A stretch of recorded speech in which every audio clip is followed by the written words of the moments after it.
YouCar est en fonctionnement depuis 5 jours au Fénois. À l'image de son homologue occidental Uber, il met en relation conducteurs de voitures et passagers à l'aide de son application mobile 100% polynésienne.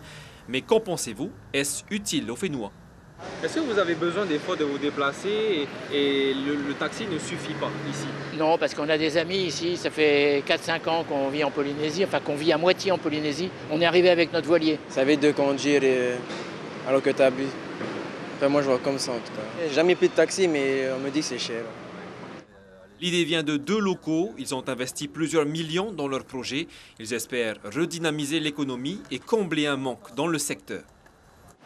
C'est le résultat qui nous revient et même par expérience, on a du mal à trouver des taxis, on ne sait jamais où les trouver et puis c'est assez difficile d'en trouver tout simplement.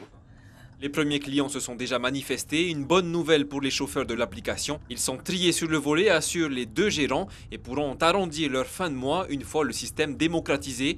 Pour l'instant, Timéry se contente de rembourser son carburant. Il y a beaucoup de voitures à Tahiti et si au contraire on peut contribuer en fait aussi à notre échelle à réduire un peu le trafic, pourquoi pas.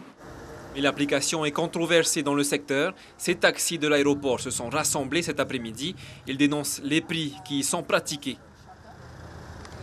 Tarif économique, 1850, 1820, ils sont déjà beaucoup plus chers. On va sur le tarif taxi, 3044.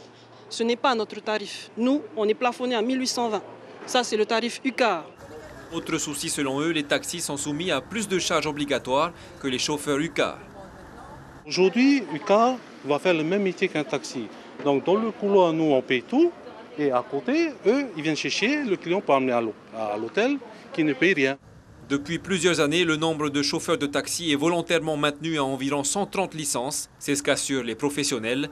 L'objectif est d'éviter une saturation du marché, mais l'application menacerait également bientôt les transporteurs de touristes. L'information en continu sur Polynésie la première, Internet et réseaux sociaux.